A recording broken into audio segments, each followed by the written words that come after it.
বস বোন। আমার বোনকে দেখো। আপনার বোন অন্ধ? না না, আমি এই মেয়েকে বিয়ে করব না, আমি চলে যাচ্ছি। আরে একটু বসো, আমি কিছু কথা বলি, আমার কথাগুলো শোনো। আমি এই অন্ধ মেয়েকে বিয়ে করে কি করব? সরি, আমি আর কিছু শুনতে চাই না। আরে তুমি আমার কথা শোনো, তারপর ভেবে দেখো। ঠিক আছে, বলুন কি বলতে চান। আমার বোন শিক্ষিতা, পর্দাশীল। নেহাত বিয়ের ব্যাপারে দুজনের পছন্দের একটা ব্যাপার আছে, সেই জন্যই আমার বোন তোমাকে মুখ দেখিয়েছে। তাছাড়া সে অন্য কাউকে মুখ দেখায় না। আমার বোন ইসলামের সকল আদর্শ মেনে চলে। সে সংসারে সব কাজ করতে পারে। সে বড়দের সেবা করে, সম্মান করে। আরে এইসব দিয়ে কি হবে? আমি বিয়ে করব একটা পারফেক্ট মেয়েকে, যাকে নিয়ে আমি পার্টিতে যাব, ঘুরবো। আর এই অন্ধ মেয়েকে বিয়ে করে আমি চলবো কিভাবে? হ্যাঁ, আমার বোন অন্ধ, আর সেজন্য যে তাকে বিয়ে করবে তাকে আমি 1 কোটি টাকা, একটি বাড়ি ও একটি গাড়ি দেবো, সাথে আমার কোম্পানির শেয়ারও দেবো। কি বললেন? 1 কোটি টাকা, গাড়ি, বাড়ি, কোম্পানির শেয়ার দিবেন আপনার বোনকে বিয়ে করলে? হ্যাঁ, আমি যা কিছু বলেছি তার সবই দেওয়া হবে, কারণ সে আমার একমাত্র বোন। আমার যা কিছু আছে ও তো তার অংশীদার। তাহলে কোনো সমস্যা নেই, আমি আপনার বোনকে বিয়ে করব। ঠিক আছে, আপনি বাইরে অপেক্ষা করুন, আপনাকে পরে জানাচ্ছি। আমার বোনকে দেখো, আমার বোন কিন্তু অন্ধ। কি? অন্ধ মেয়ে? না না, আমি এই মেয়েকে বিয়ে করব না। এই প্রতিবন্ধী মেয়েকে বিয়ে করে আমি সারা জীবন কষ্ট করবো নাকি? আমি চলে যাচ্ছি। আরে ভাই, তুমি আমার বোনকে বিয়ে করলে অনেক কিছু পাবে, বাড়ি, গাড়ি, টাকা এবং আমার ব্যবসার শেয়ারও পাবে। এত কিছু পাবো? তাহলে আমি বিয়ে করতে রাজি আছি। ঠিক আছে, তুমি বাইরে অপেক্ষা করো।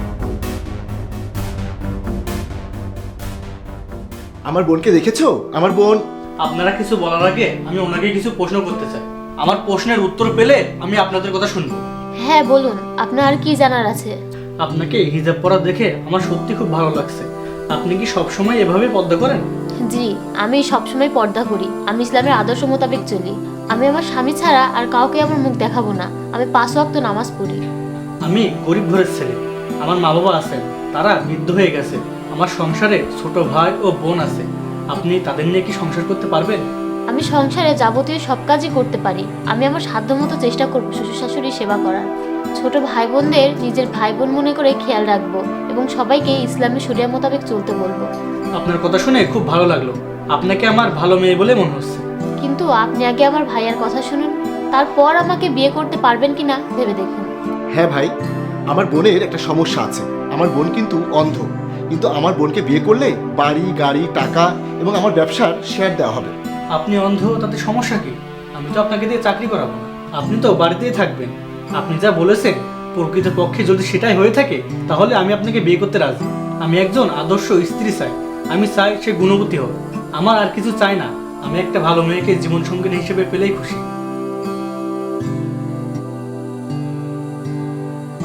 হ্যাঁ, আপনারা দুজন ভিতরে আসুন। দেখুন আপনারা, আপনি কোট পরে আছেন আর আপনি কালো রঙের একটি টি শার্ট পরে আছেন। আমি অন্ধ নই। এই যে বড় লোকের স্মার্ট ছেলেরা, আমি আপনাদের বিয়ে করব না। আমি অন্ধ, আমাকে বিয়ে করলে তো সমাজে আপনারা চলতে পারবেন না। আপনারা পারফেক্ট মেয়ে চান। আমি অন্ধ ছিলাম বলে আমাকে আপনারা বিয়ে করতে রাজি ছিলেন না, কিন্তু যখনই আপনাদের অনেক টাকা, বাড়ি, গাড়ি, কোম্পানি শেয়ার দেওয়ার কথা শুনলেন, তখনই আপনারা বিয়ের জন্য রাজি হয়ে গেলেন। আসলে আপনারা তো আমাকে না, আমাদের টাকাকে বিয়ে করতে চেয়েছিলেন। আর দেখুন, এই যে ইনি একজন গরিবের ছেলে। আমি অন্ধ জেনেও আমার গুণ শুনে কোনো কিছু না নিয়ে আমাকে বিয়ে করতে রাজি হয়েছেন। আমি তাকেই বিয়ে করব।